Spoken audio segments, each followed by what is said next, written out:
As a kid, all a nigga wanna have was a Burberry scarf and $3 in my pocket. Instead I got beat with a switch, but I don't give a fuck, but it's on my body. Scars all up on me, but I run around from everybody. Life lesson learned, I better learn from this bitch, nobody. She pushed me around, she didn't give no motherfucks about it. She broke my heart 3 times, but I ain't getting... The Cincinnati Bengals are going to be traveling on the road to face the Pittsburgh Steelers. It's still echoing? No? Yes? No? Let me know if it's still echoing. All right. So it looks like it's a W. All right. Let me start over. So the Cincinnati Bengals are going to be on the road facing the Pittsburgh Steelers. Now, the Pittsburgh Steelers are currently the only undefeated team remaining in the NFL right now at 8-0. And last week, the Steelers almost lost to the Dallas Cowboys. And what was really shocking about that game is the fact that Dallas played a really good football game. And also, you got to remember, they played the Steelers in a tightly contested game with the fourth-string quarterback. Remind you that Dak Prescott unfortunately suffered a season-ending injury a couple of weeks ago. Andy Dalton came in. He suffered a concussion. Then you had DiNucci, who started against the Philadelphia Eagles on Sunday Night Football, and he didn't do good. So they opted to go with Garrett Gilbert.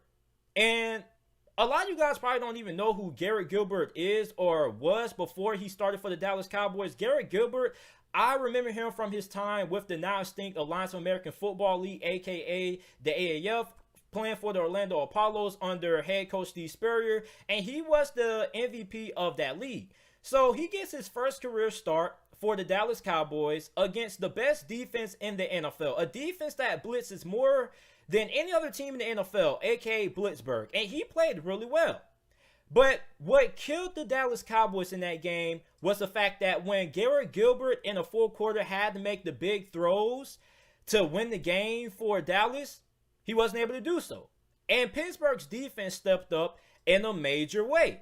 Now, the offense struggled for the first half in that game all the way up until the last 2 minutes of the first half when Big Ben was hobbling on one leg and he led the Pittsburgh Steelers down on a 2-minute touchdown drive. And I don't know about you, but me as a Steeler fan, when Big Ben went down, I was saying, oh, Lord, here we go again. Here we go again. And then Mason Rudolph drops in. And then here we go, Mason Rudolph. Didn't get anything going Mason Rudolph fans. So I was like, oh, God. So, at the end of the day, Pittsburgh was able to hold off the Dallas Cowboys 24-19. And you're going to be facing a Cincinnati Bengals team that is not to be played with. Okay, don't come in as a Steeler fan and just overlook the Cincinnati Bengals, because the Tennessee Titans made that mistake a couple of weeks ago, and they paid the price for it. The Cincinnati Bengals smacked them in the mouth. And it was pretty much the biggest upset so far this NFL season. Now, here's one thing that we don't know about this game. We don't know if starting quarterback Ben Roethlisberger is going to play in this game or not, because he was put under the CVID protocol. I can't really say the name of the virus because I don't want YouTube to start tripping, but he was placed under protocol, and he still has a chance playing this game. He needs to have 5 straight days of negative testing. Now, from what I've read and from the reports that had came out, that the Steelers are still game planning as Big Ben is going to be the starting quarterback. And the Cincinnati Bengals have been doing the same thing. They're still prepping and expecting Big Ben to start come Sunday. So if Big Ben plays in this game, this is going to be a huge advantage for the Steelers. Remind you, the Steelers are heading into this game as a 7.5-point favorite. And with Big Ben expected to play, that's going to be an added boost, because if Mason Rudolph plays, then you got to cross your fingers and play to Jesus. Now, with the Cincinnati Bengals, they beat the Tennessee Titans the last time they played before their bye week, and they were really impressive. They allowed no sacks against Tennessee. Now, Cincinnati's offensive line is going to get tested in this game. And I know a lot of you Cincinnati Bengals fans who are going to be watching this are going to be like, man, JT, man, the Steelers defensive line is going to do nothing, man. We allowed 0 sacks against Tennessee. Let me remind you that Tennessee is one of the worst pass rushing teams in the NFL. They can't get pressure on the quarterback, and they're not good getting off the field on third down. So although the Cincinnati Bengals played well, you also got to give them props to the fact that they were playing without a couple of their starter offensive linemen in that game. So it looks like their backups played better than their starters. So Cincinnati's offensive line, you got to give them a little bit of credit. Okay, you were able to allow 0 sacks against Tennessee, regardless of how good Tennessee is at getting pressure on the quarterback or not. They did it with backups. So Cincinnati's offensive line looks like it has improved. Well, they're going to be facing the Pittsburgh Steelers this week, who lead the NFL in sacks per game, averaging at least 5 sacks per game. And Joe Burrow may be eating turf for the whole entire game. And the last time the Cincinnati Bengals played a good defensive line, it was a couple of weeks ago against Baltimore, and we saw that happen. It was an ugly game. So how is the Cincinnati Bengals off the line? And not just off the line, how is this offense going to perform against the Pittsburgh Steelers? Okay, because before that Tennessee Titans game, remind you, the Cincinnati Bengals were allowing 3.5 sacks per game, which was one of the most in the NFL. Also, are the Cincinnati Bengals going to be able to have success running the football on the Pittsburgh Steelers defense? Now, remind you that Pittsburgh at one point had the best run defense in the NFL. Well, over the last 3 games, the Pittsburgh Steelers have allowed 163.7 rushing yards per game over their last 3 games. And Tony Pollard and Ezekiel Elliott were really exploiting that Pittsburgh Steelers defensive line when it came to the run game. Also, Baltimore had a lot of success running on Pittsburgh's defensive line as well. So for the Pittsburgh Steelers, you're going to have to game plan to stop this rushing attack, which Joe Mixon is not going to be playing this game. He is doubtful. So his chances of playing in this game are pretty low, slim to none. So Giovanni Bernard is going to be the guy who gets the start at halfback for Cincinnati once again. So if Cincinnati wants to win this game, they're going to have to be able to do it by running the football, because I've yet to see a team play the Pittsburgh Steelers and just flat out say, you know what, we're going to beat you by just throwing the football every play. The teams that are able to push the Pittsburgh Steelers to their breaking point or their limit and give the Pittsburgh Steelers a close contest are the teams that are able to have success running the football. So if you're a Bengals fan, if you think that Joe Burrow is going to walk into Heinz Field and just put on a field day throwing the football for 50, 40 times against Pittsburgh's defense and only running the ball for 15 times, then you're either drunk, oh, you need to give me some of that, give me some of that stuff that you're smoking, because I want a little bit of that too, because there's no way if Joe Burrow has to throw the ball 40 times against the Pittsburgh Steelers, the Bengals are not going to win. As a matter of fact, if the game does go down that way and the Bengals have to throw the ball 40, 50 times, they're going to lose. And they're going to lose by a pretty big margin. So for the Bengals to win this game, you had to be able to get that run game going.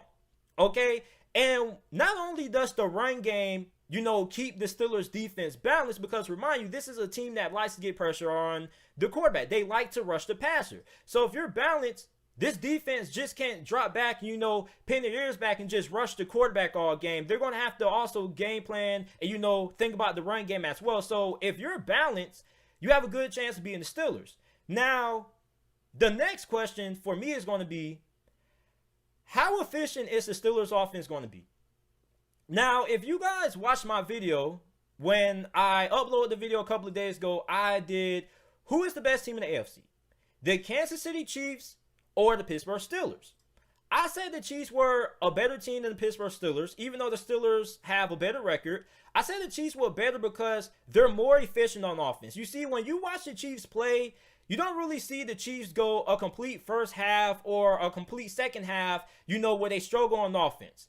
Meanwhile, with the Pittsburgh Steelers, their offense is kind of like a lawnmower. So for those of you guys who are familiar with, cutting your grass with one of those old throwback lawnmowers, I'm talking about one of those wind-up lawnmowers. A lot of you guys, you guys have the little easy lawnmowers that you just press a button and it starts up. But one thing about those wind-up lawnmowers is that sometimes you just can't seem to get them started. Sometimes you wake up early Saturday morning, you put your cutting grass shoes on, you get dressed, you go outside to cut the grass, and when you have one of those lined-up lawnmowers, you put the gas in, and you pulling the little string, you got a little wind it up a little bit, you gotta, and sometimes, it starts up and sometimes it doesn't. Sometimes you're pulling that thing for the next 30 minutes trying to get it to start up, and it just doesn't get going until, the last final try. And that's how I look at the Pittsburgh Steelers offense. I look at the Steelers offense like one of those old-fashioned wind-up lawnmowers. Sometimes they struggle to get going, just like how that lawnmower came out flat. Now some games the Steelers offense comes out and they're rolling on all cylinders, like against the Tennessee Titans a couple of weeks ago. That offense looked like it was unstoppable. It looked like Tennessee was going to get blown out. And sometimes with those lawnmowers, with those little wind-up lawnmowers or whatever you want to call them, sometimes you wake up on Saturday morning, you pull that thing a good 3 times, and it starts up beautifully. But then, you get into 30 minutes into cutting half of the lawn, and the lawnmower starts to mess up. Maybe you got to refill it with gas, or maybe it starts tripping. So that's what the Steelers offense has been this year. They either start out really fast and come out slow in the second half, or they start out slow in the first half and they come out strong in the second half. So for the Steelers, I want to see the Steelers play a complete game offensively where they're efficient from as soon as the opening kickoff begins till when the final whistle is blown at the end of this game.